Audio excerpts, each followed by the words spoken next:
All right, guys, welcome back to another Thursday edition of the White Noise Podcast. So today we are joined by another fantastic guest. She's a friend of mine, co-star, and an actress. Paige Phillips, how are you doing today? I am very. Actually, let's keep it real. It's been a weird ass day. Okay, why? Let's get into it. Okay, my homegirl hit me up and she's like, I tested positive for COVID. Oh, shit. And I hung out with her the other day. So just like retracing the steps of like what we shared, what we touched, all sorts of stuff like that. Mm-hmm. And just getting more work now at the end of the year. Just for a majority of the year, I've been by myself. I haven't been around immune compromised people. So, I've worn my mask, but my risk level has been really low. But now that I'm getting more work, it's like, oh shit, I could literally get kicked off a job. So just learning that and getting the stressors over that and like having to go fork out a bunch of money for the rapid test and like just to be negative. But well, that's good though. It's because it is. Yeah, it's like it's good. I'm negative. For people like us, it's not always like a health worry, or even like a lot of times you're not even gonna have symptoms. But it's like, especially with acting and stuff, it's like at a lower level, if you get COVID, it's like, all right, we'll find somebody else. Thank you. And it's just like pretty much where it's like the whole production stops and it's your fault type of thing. Like, ugh. Did you hear I know it's like what everybody's talking about, but did you hear the Tom Cruise video or audio or whatever about him going off on people following COVID protocol? No. There's God, like this whole audio of him like screaming at somebody on set because apparently they weren't wearing a mask or something. Like it's like goes on for like 3 minutes straight, and it's like this whole rant where he's like going off about how it's dangerous, and then there's like, I think this stuff is hilarious because then there's all these like people being like, oh, this is total PR shit, and there's other people like, no, he just really cares about COVID, and then there's like all the middle. I think drama like that is hilarious. Oddly enough, right now I just looked at you like, you kind of look like Tom Cruise. I don't know if you've ever gotten that before. I've never gotten. I'll take it though. Tom Cruise, hell yeah. No, I get. It's like, huh. Who do I get all the time? Who's the guy in? Do you know the show Peaky Blinders? Yeah. Yeah, I get the main guy in that all the time. Everybody guy? says I look like him. I think it's the eyes, or I'm just white. I don't know. But tell like we've worked together on a few projects, but tell everybody else a little bit about yourself, because I like one of the reasons I thought it would be interesting to have you on is that if you spend any time in LA, everyone's an actor or an actress, but you are actually an actress and you're like actually a working actress. Like that's your living. So like give everybody a little bit of backstory about that. Well, I grew up in theater. My parents met on set. My dad was an assistant director. My mom did wardrobe. Okay. So my mom, being a high energy kid, put me in theater. She used to work with this woman and did wardrobe for them. So I was just kind of shoot in. But I'd be like, in Oklahoma, I'd be like farm girl number 3, and I'd have like 3 words. It's like this like 5-year-old just like That's awesome. But yeah, it's pretty cool.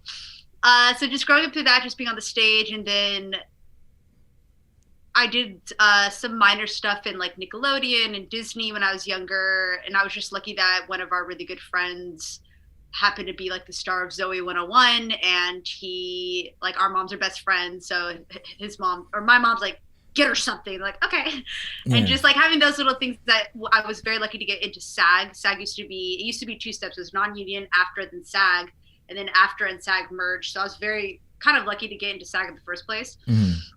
And then just going from there, just getting in a lot of trouble, not thinking about acting at all, dropping everything, traveling the world, backpacking through Indonesia, moving to Australia. And I just had this moment in Australia where I was like, you gotta go finish what you started.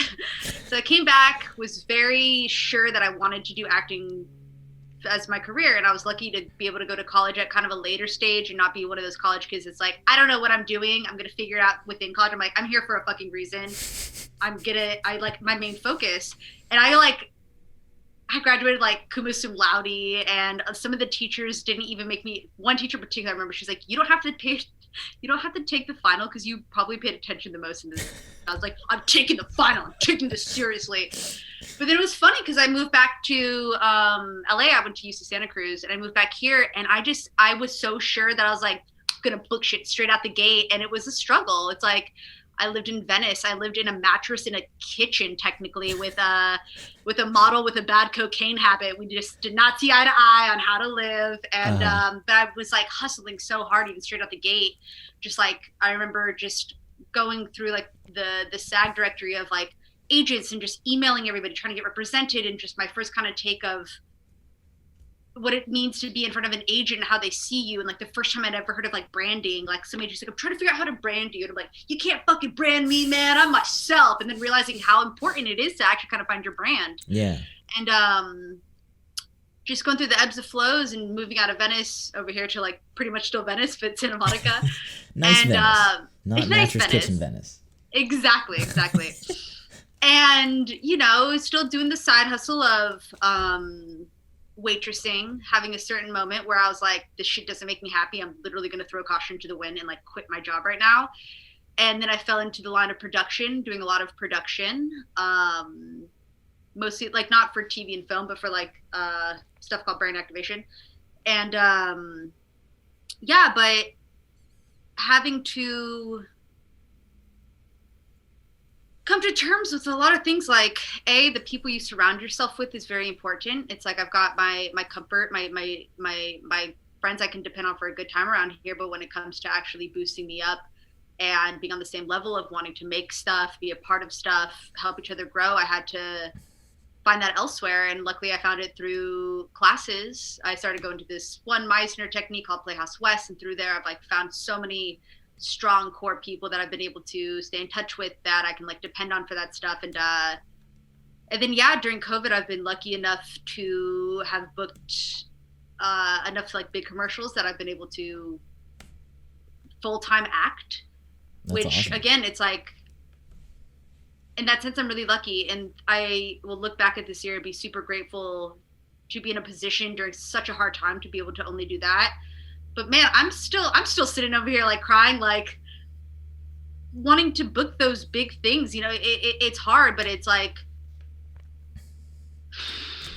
I mean, it's the difference. It's like a lot of people say it's hard to work in the movie industry, and I disagree. But it is hard to do what you want in the movie industry and to work on projects that you like and like be famous. Like it is like when people say it's hard to work in the movie industry, that's what it means. Like, you know, there's only 6 directors in the world that any person off the street can name. 6.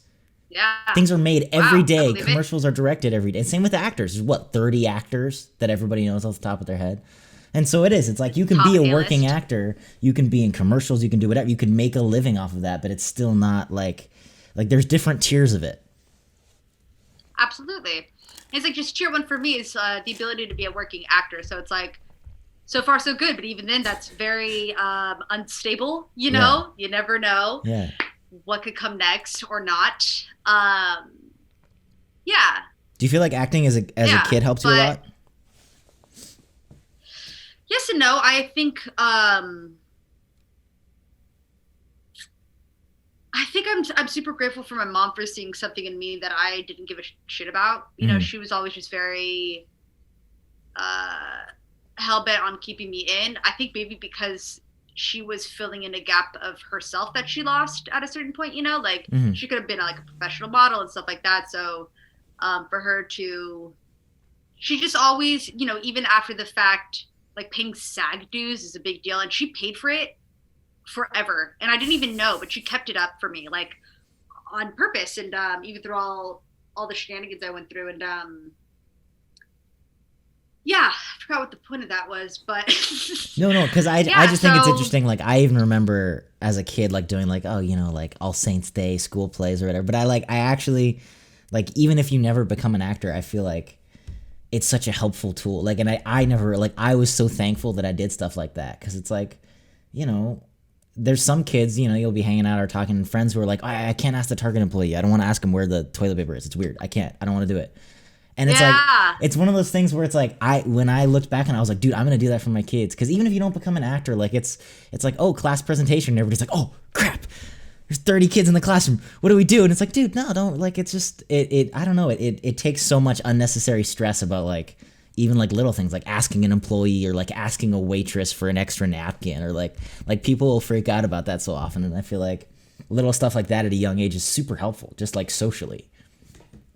Absolutely. Yeah. And it's, yeah, being able to like embody this thing of like, I can go on stage and present myself. It's, but it comes down to it just being comfortable with being vulnerable. Yeah. Like, you know, the person that's scared to ask for help is scared to ask for help because it's a photo, you know, you seem needy or whatever the hell. Yeah. Yeah. It's just, that's a true, sincere comfort in being vulnerable. And it's still scary for me sometimes. Sometimes it's like, I know I could go deeper with certain things, and it's like, you have to kind of like, reach just the blockages we've built as human beings to protect ourselves from embarrassment, from failure, from heartbreak, from all sorts of things. It's like you have to clear out those blockages.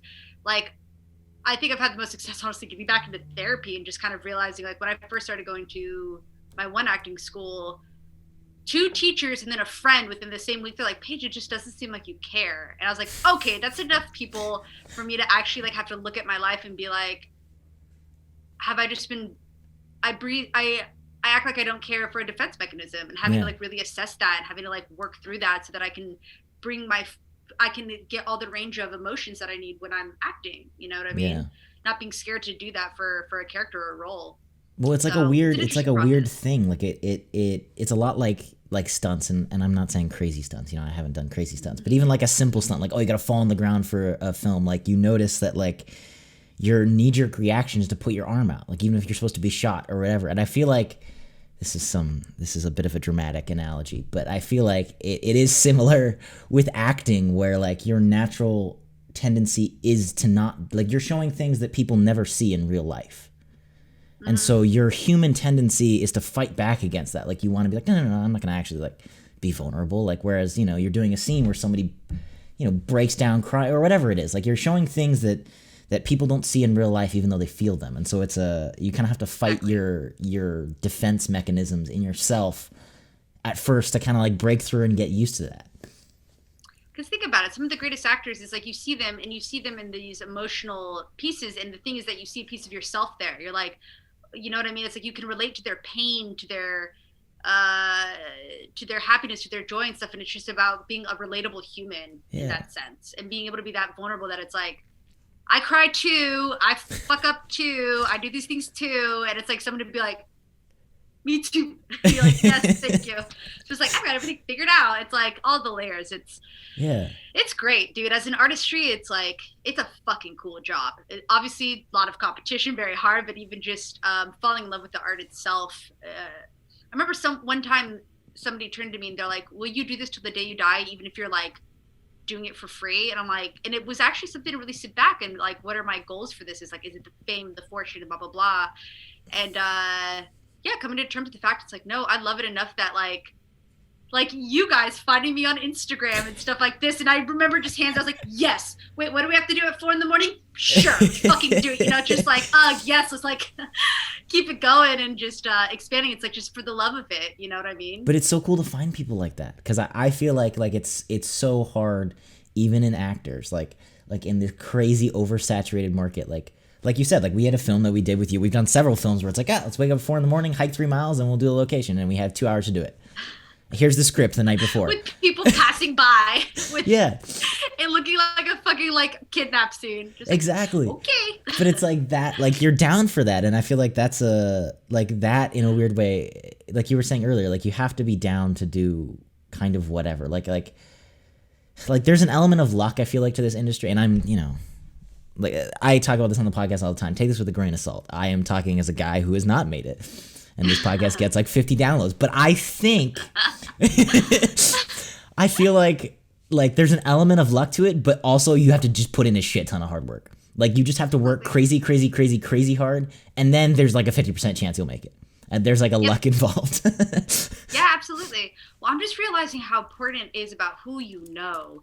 Like, I booked this commercial for next week, and it happens to be somebody that I worked for their production company as like an art intern for a while. And, but you know, I'd go to the office and they would have an interview for me. So I'd be like just doing casting calls the whole time I was there, and they kind of recognized me as I'm like an actor first. And it's actually been really, really cool to have their support in A, giving me work, but B, being so understanding of where my actual passions lie. And actually, that was the first time I quit acting. I remember I went into an audition and I did so horribly. I had been coming off of food poisoning. I hadn't eaten for 2 days.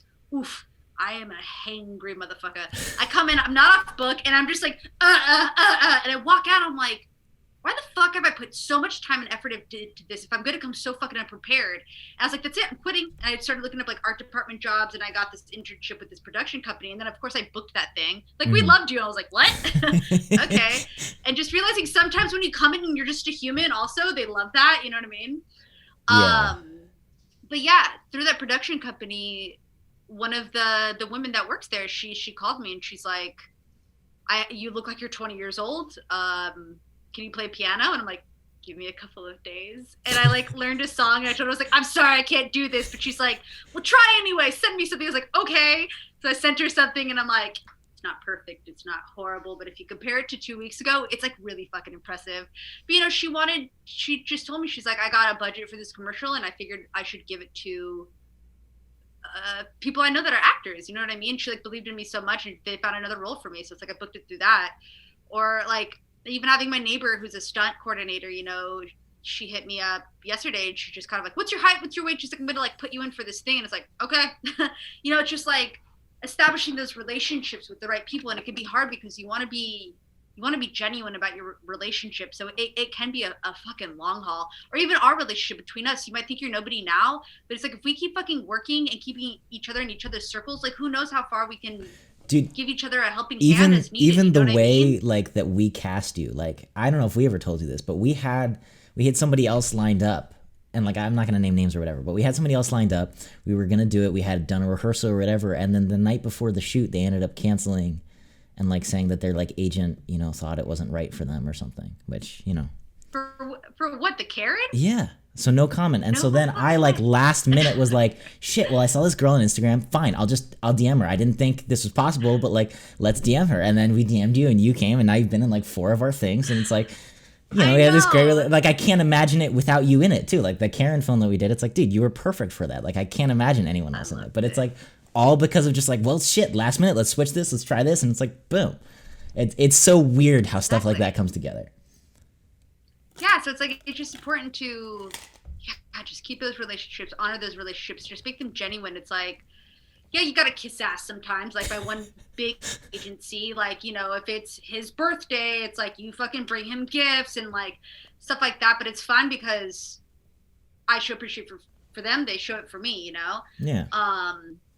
But yeah, just like, yeah, taking that risk sometimes of like reaching out to the person that, you know, might be the perfect whatever, and just hoping it works out. But I mean, this industry is all about fucking getting said no all the time. You know what I mean? Like, yeah, you just have to get over that scary part. It's like, I look at my job, I feel like I'm just doing constant job interviews, getting turned down. Like, that's pretty much my job. I'm constantly going on job interviews, dressing up, doing this, blah, blah, blah, blah, and just to like set it into the ether and maybe hear back and maybe not. And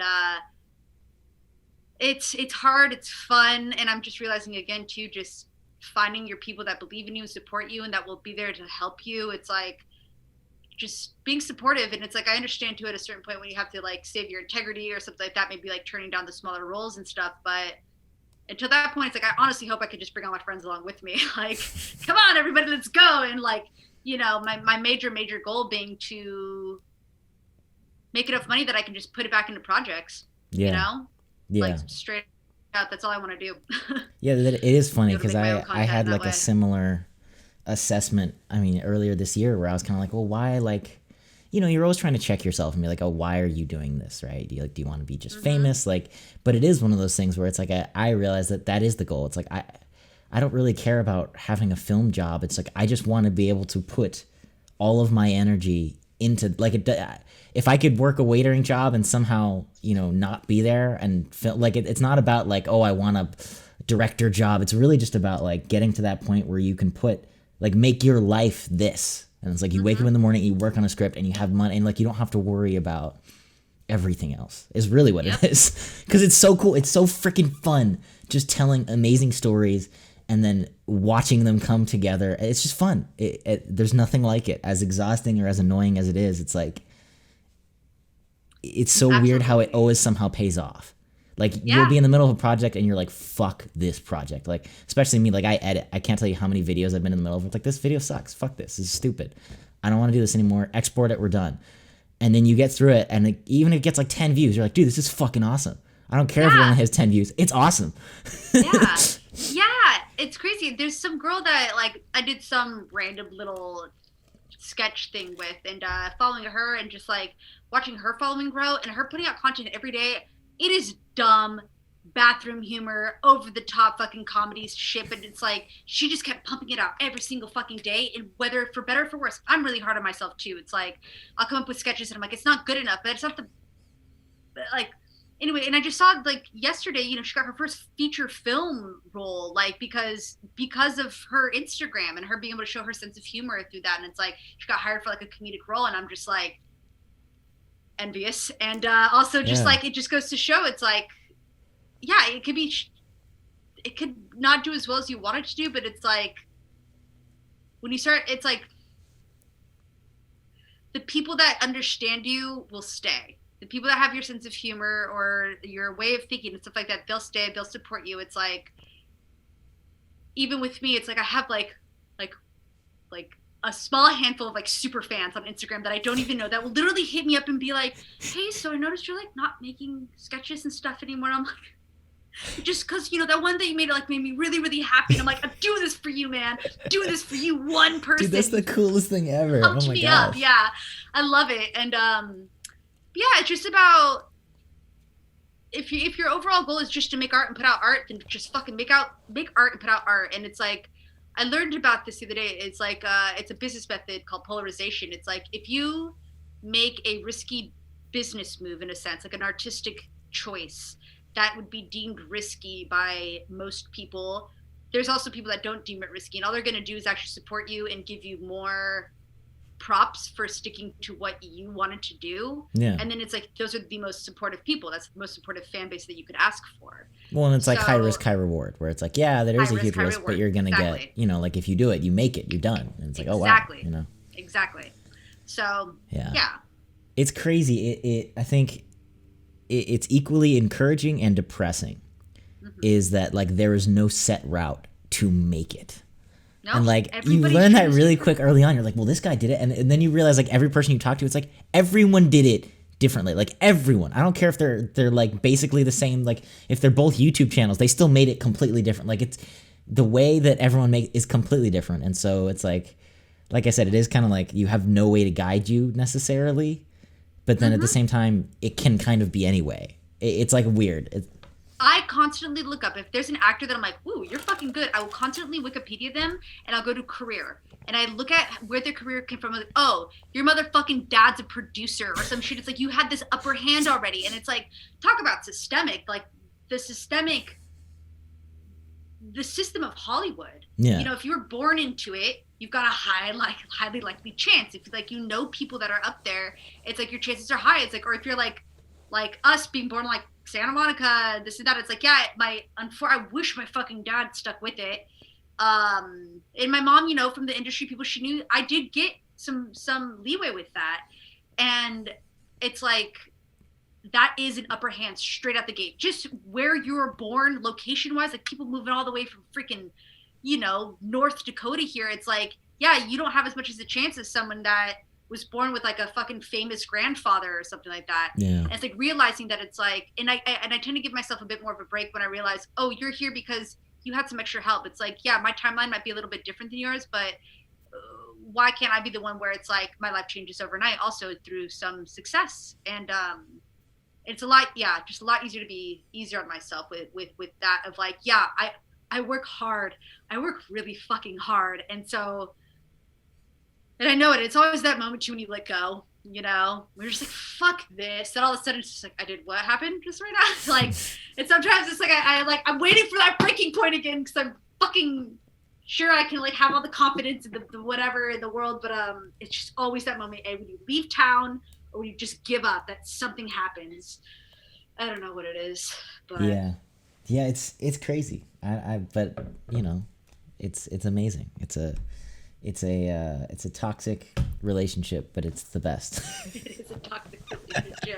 I hate Give me that word. attention, I give me can't believe I attention. said You're that. no, dude, that's a great analogy. I love it. It truly is. So, give us the lighter stuff. What's like your favorite movie, role model? You know, the whole.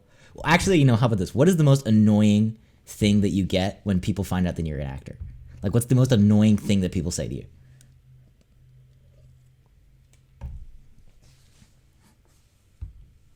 Probably, can you cry on command?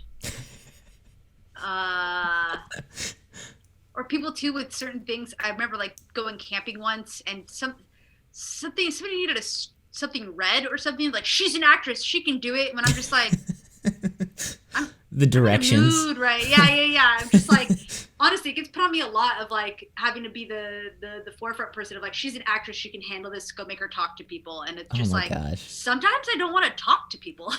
Here's like, the key that everybody needs to know is that actors don't like being themselves. They can be other people. Now, I'm gonna say that's different. I love working with you guys because you guys give me characters, and my mom really like.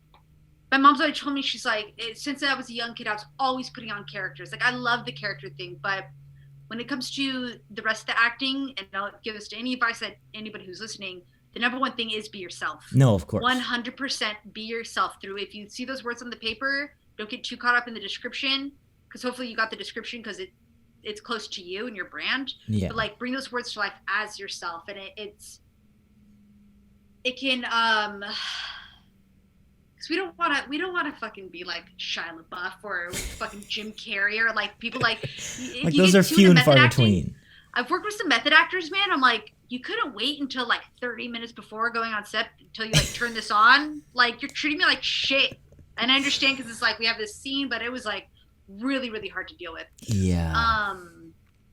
But yeah, so yeah, or like, it's been funny too having to change my dialogue. People like, oh, what have I seen you on? And having to come up with that pitch where it's like, well, I haven't done, you know, I've like done well commercially and this and that, but and just having to like it's like, but you'll see me soon, you know. And it's just like, I understand, like, it's just such an innocent question, but for an actor, and I've talked to a lot of other actors that can get really caught up in that moment of like I feel like my answer's not going to be worthy of. It's not worthy to like say it because I haven't done anything that's like awesome, but it's like whatever.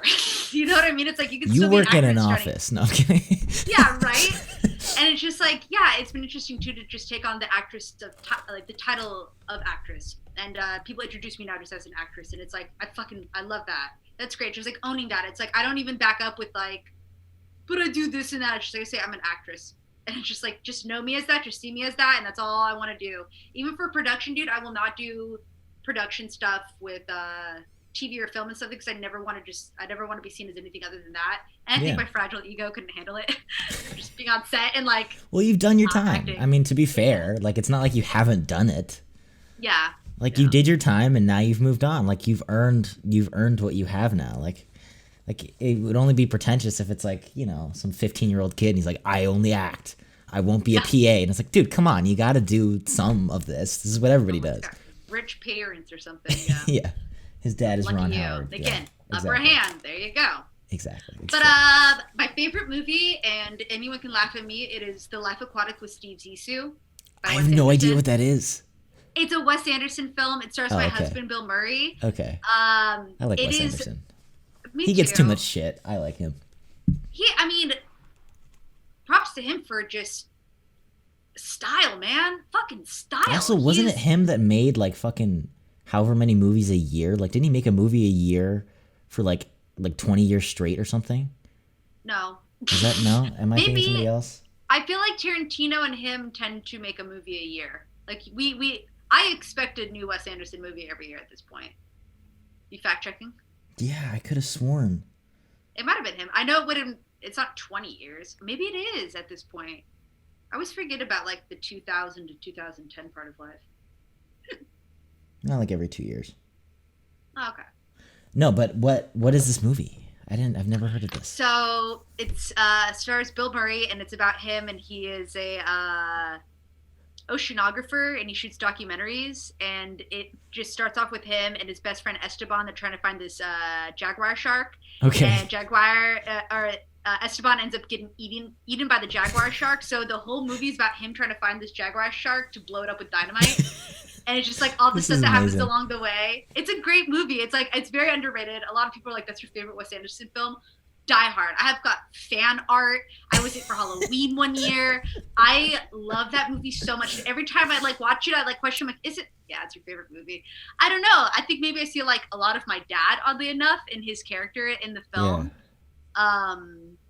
But I love it. Do you ever get that thing where you talk to normal people? I don't mean this come across as pretentious, but like I have noticed this where like I have to stop myself from talking about movies in front of like people that's just like regular people who aren't like actors or whatever, because I will just go on this like religious rant and it's like, oh my gosh, and then the movie and then the cut at exactly 2 hours and 37 minutes and then it cuts up to the thing and they're like, oh, I just like Captain America, you know. No, whatever. And you're like, oh, shut up. My mom told me one time, she's like, Paige, you can't just go ranting on about acting. I was like, they asked me about acting. I'm telling them about acting. They asked me what I thought about the movie, and I told them. So it's so funny. I actually had that little like stigma in my head for a second of like, don't tell people. But then people ask, they're genuinely like curious about like the process and what it is. And but yeah, no, I'm the type that is like when we're watching movies, I have so many questions of like, when was production? What was the budget? Where was this located? Like the actors, this and that I'm like, I'm the one like sitting there just like spewing off facts like, did you know like Waterworld, there was actually like a director change and like this fucking shit like that.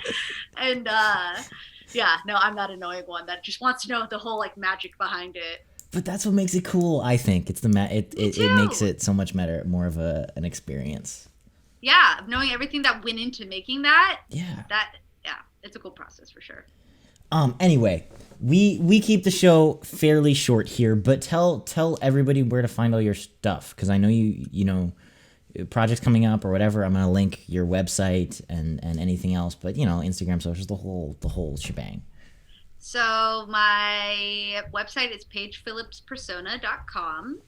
I usually keep updated on like any shorts I do. I keep like the longer stuff up there as opposed to like YouTube, I suppose. Mm-hmm. And then my Instagram is Bring Your Own Stereo, written out. If you want to follow me on TikTok, I do some weird shit on TikTok. It's Bring Your Own Stereo as well. And yeah, look for me in the next Verizon commercial. Oh, awesome, dude. Commercial and stuff. And yeah, I don't have any, I mean, other than projects with you. Keep these guys on your freaking radar. They always churn out good stuff that I'm always really grateful to be a part of. But yeah, 2021, let's get it. Exactly. All right. Well, thank you so much for coming on, Paige. Like I said, everybody go check out, Instagram, the whole thing. Link below. Go follow her. Go check it out. She's a fantastic actress. We're going to get some crazy projects going out in 2021. So stay tuned. Thank you all so much for listening. And we will see you guys next time.